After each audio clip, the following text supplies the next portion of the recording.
have been exposed to chemicals in hair relaxers at least 4 times per year and have been diagnosed with uterine or ovarian cancer, contact the Delphin Law Firm now. Cases will be prosecuted jointly with a national law firm. Call 337 439 3939. Offices in Lake Charles, but they can meet you anywhere in the state. Attorney Mark Delphin is responsible for this ad. Call now 337 439 3939. Listen to KPPM 93.5 FM on Alexa and the TuneIn Radio app. It's 93.5 FM. All right, friends, we are back. We are back. We are back. All right, here on I Am Encouraged Radio here on 93.5 KPPM. And so I want to go ahead and jump right on into our word of encouragement. And as we jump into, there we go, as we jump into our word of encouragement, we're talking about faith, right? We have been talking about faith, and we have been talking about how vision increases faith. Vision, it builds faith, right? Yeah, your vision. When God gives you a vision for your life, when God gives you a vision, it builds your faith and it builds your hope. That's what we talked about on last week. I mean, not last week, Wednesday. And so I want us to take it a step further, right? I want us to go a step further. I took you to, I gave you two passages of scripture, and I want us to look at both of those passages of scripture again. The first one, as to where we were, was Habakkuk 2, verse 2 and 3. Well, we didn't even make it to verse 3, right? We just stayed right there in verse number 2. And I'm going to read that one for you again. It says, "Then the Lord answered me and said, write the vision and make it plain on tablets, that he may run who reads it." All right. We did make it into verse number 3. So let me go ahead and also give you Hebrews 3, right? I'm sorry, not Hebrews 3. Habakkuk chapter 2, verse 3. So when you get there, it says, "For the vision is yet for an appointed time, but at the end it will speak and it will not lie." All right? "Though it tarries, wait for it, because it will surely come." All right?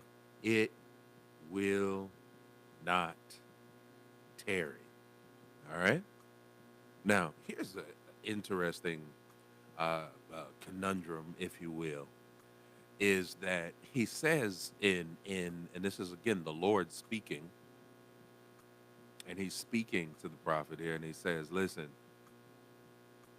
"For the vision is yet for an appointed time, but at the end it will speak and it will not lie." But then here's the part where the conundrum, the problem enters in. He says that though it tarries, wait for it, for it will surely come. Then he says, it will not tarry. So which one is it, God? Right? That's the question I asked. Oftentimes when I read scriptures and there are certain things that don't quite add up or don't quite line up to me, I have to ask the question of God, and I say, all right, which is it? What is it?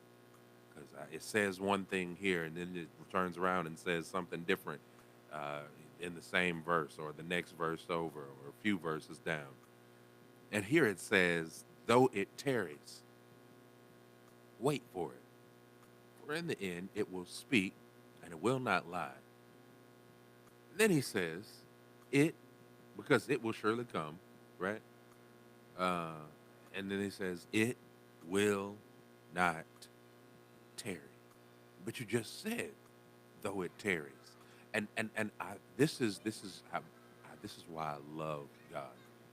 This is why I love God. God took into consideration when I asked the Lord about this. He told me. He said, James, what that is about is I took into consideration your human uh, capacity, right, of impatience.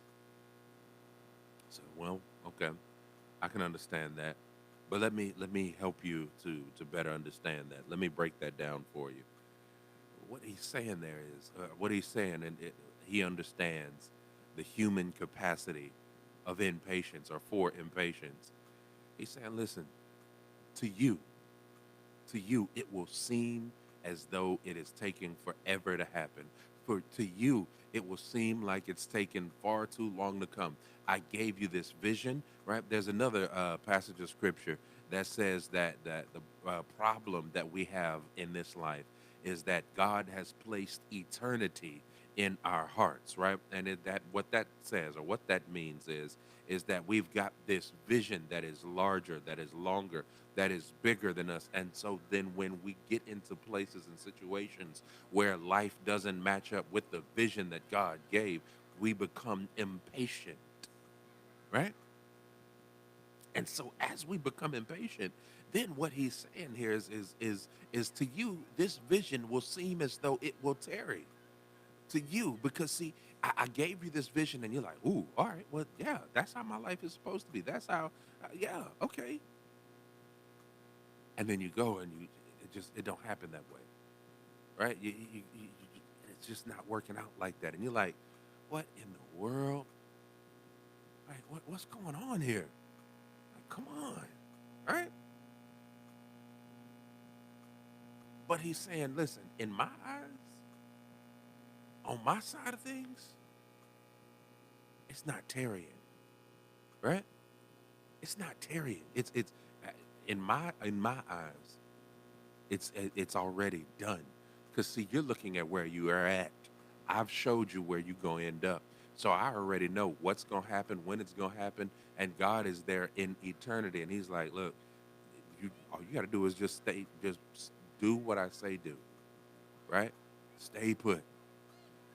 Don't go to the right or to the left, and just whatever I say, you do. Follow my guidance, and it's gonna happen for you. It's gonna work out for you.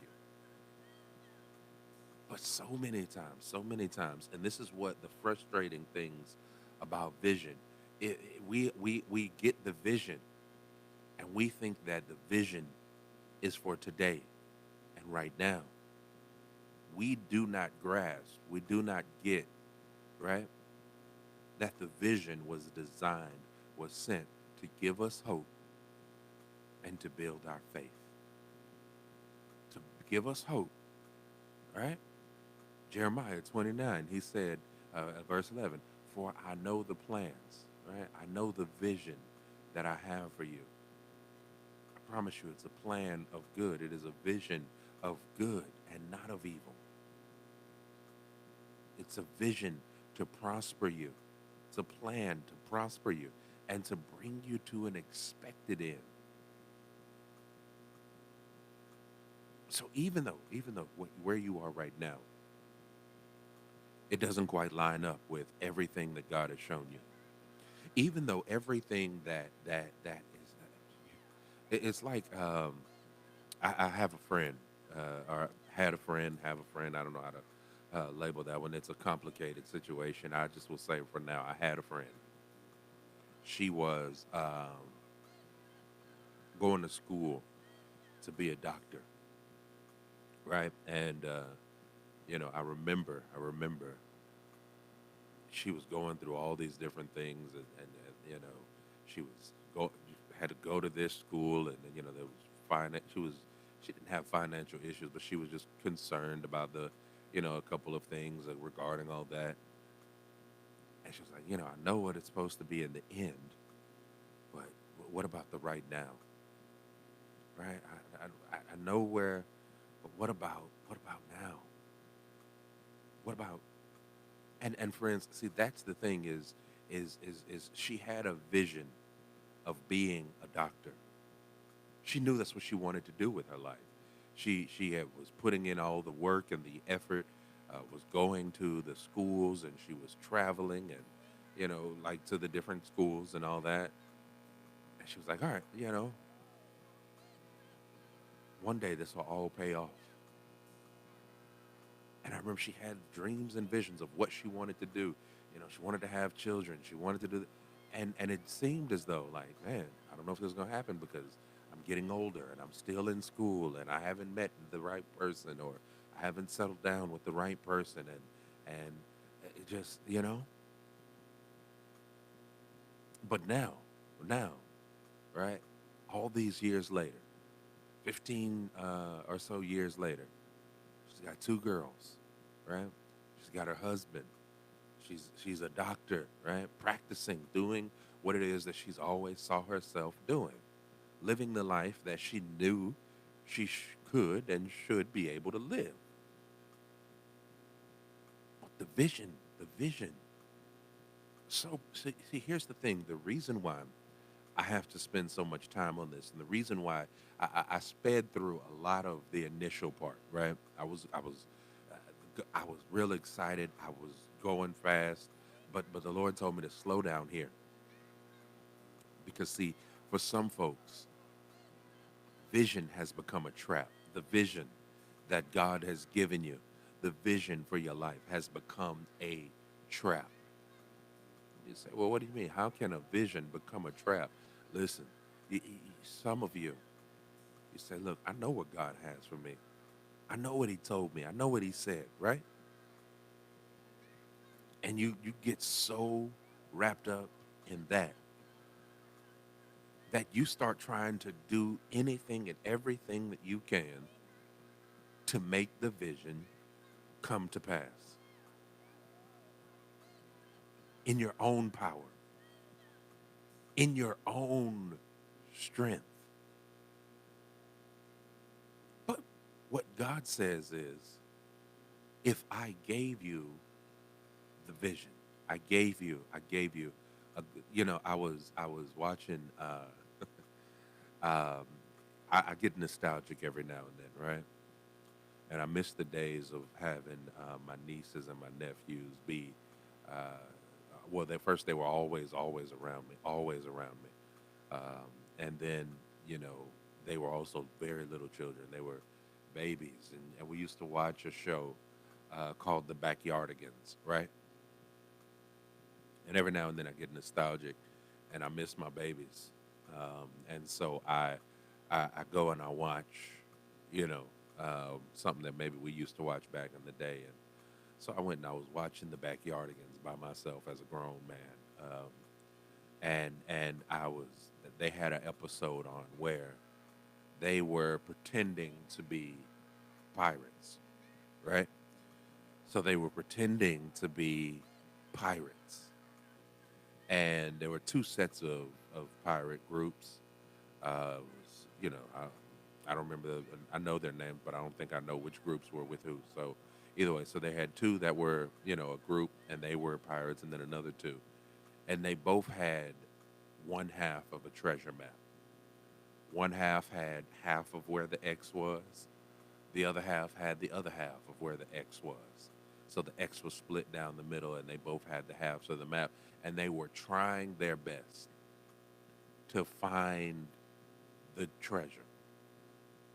In the process of trying to find that treasure, they got frustrated because they were like, look, it's impossible to find where this treasure is with only half of the map. And that's the problem that we have, is that how is it? Second Corinthians, 1 Corinthians 13, it talks about love. It talks about this. Then it talks about being able to prophesy, all that. And then it says, for we know in part, right? For now we see through a glass dimly, right? But when the time has come and when God has come, then we shall be perfected and we shall see clearly. So right now, God has just given you a glimpse of the vision. But what he didn't show you was the process on how to get there. He shows you a glimpse of the end result. You get a portion of the picture. You get a portion of the map. But what becomes frustrating for so many people, what becomes a trap for so many people, is that they become entrapped to that vision because they say, I'm going to make it to this vision by any means necessary. And they begin to become ruthless about it. They begin to step on other folks and lie and cheat and steal and do whatever. And they try to do it in their own strength. I love the story of David, and I'm going to be wrapping up here shortly.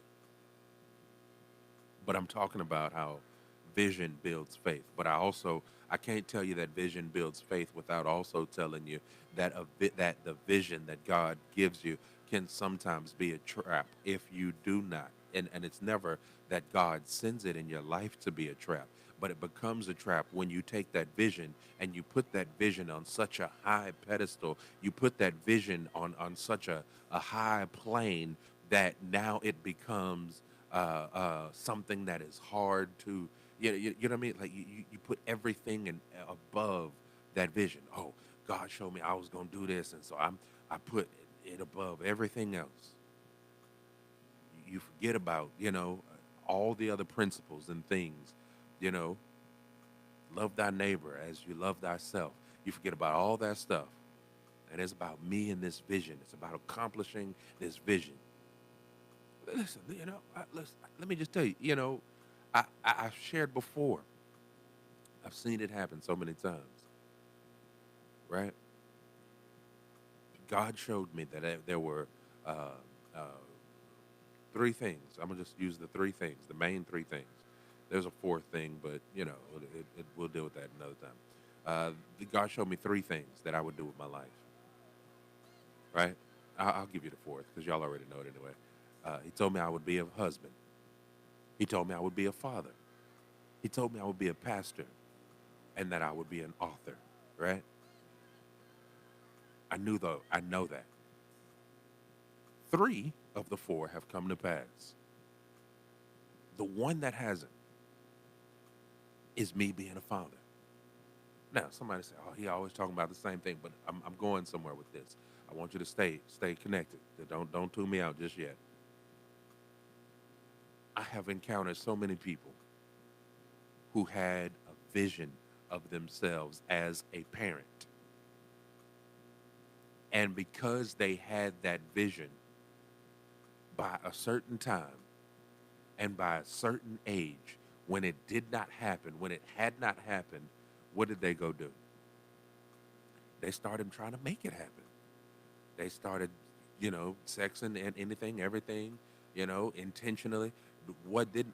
Them and the person were not even fully compatible, didn't fully get along, but the sex was good. You know what I mean? Created all kinds of problems and issues for themselves down the long run because they had a vision of themselves as a parent. Now they got a kid with somebody who they can't fully stand.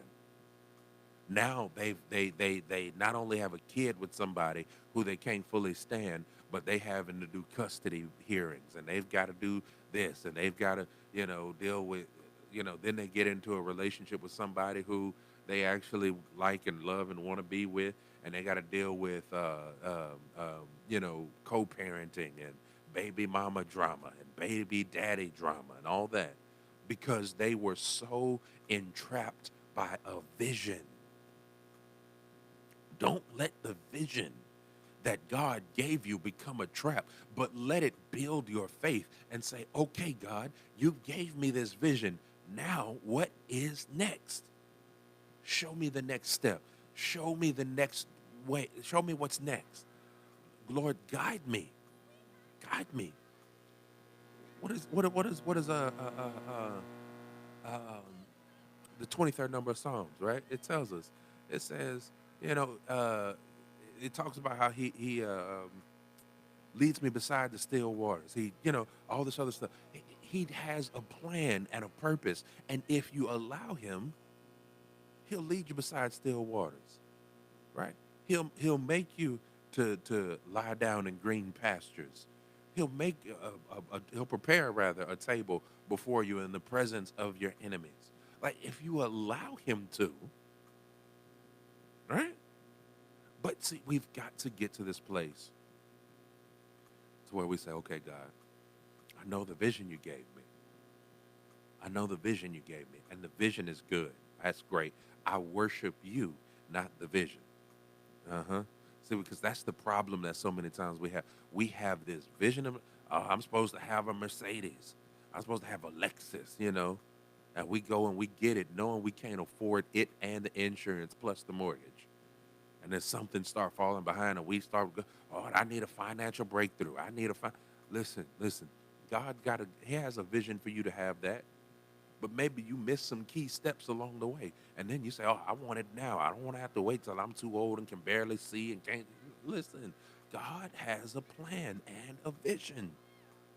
Listen, let me tell you. Listen, this isn't my dream or my vision. I don't, but let's just say my vision or my dream was to have a Maybach, right?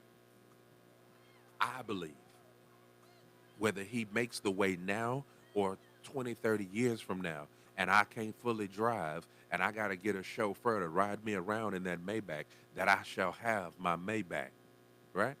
Now, again, that's not truly my dream or my vision. I'm just giving you an example. We've got to stop worshiping the vision and worship the vision giver. Stop fully trusting completely and wholly and only in the vision and trust the one who gave the vision, because he knows how to get you there. Now, again, let me go back. Let me go back, because on Wednesday, I told you all that a vision is a blueprint. And I'm closed right after this. The vision is a blueprint. I shared with you all that my grandfather has a house over there on the corner of Shattuck and Woodring, right? And my grandfather built this house from the ground up. And a few years ago, when I was cleaning this house out, I found the blueprint for this house.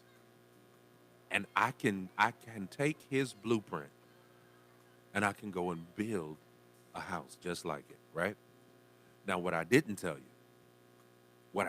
you is what my grandfather didn't include in the blueprint was the materials that he used, right? What he didn't include in there was how he laid the different materials and how he doubled up on some of the materials, meaning, he had a wall right here, and in this wall, he may have put some shiplap behind it and did this and then put some, what I mean? Yeah, he didn't put all that in the blueprint. I found a lot of that out as I began to try to rehab the house, right? As I began to try to fix up the house.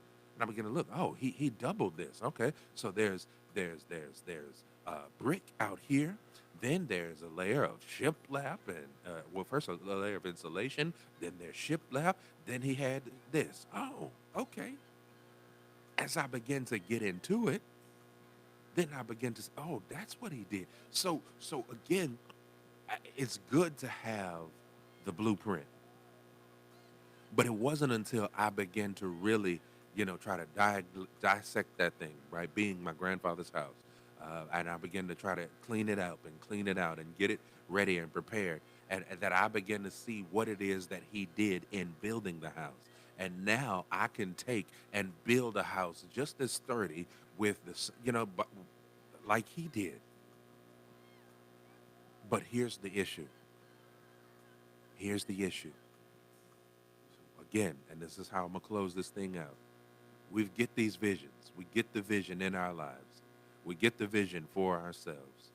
And then once we get that vision, we don't stay still long enough for God to give you the plans, the steps on how you're supposed to accomplish that thing. So you try to do it in your own strength. Not so, says the Lord.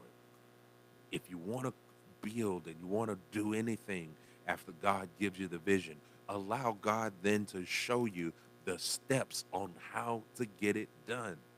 All right? All right. Friends, I want to play this song for you. In fact, I'm going to play two songs for you. Then I'm going to come back and close out our show. Y'all know I've played this song before. It's one of my favorites by Fred Hammond, but it is entitled Ordered. So I'm going to play Fred Hammond, Your Steps Are Ordered, or Ordered, however you want to call it. Then I'm going to come back and play Order My Steps in Your Word. All right? So those are the two songs we got coming up next. Keep it locked. You're tuned in to I Am Encouraged Radio right here on 93.5 KPPM. You know, when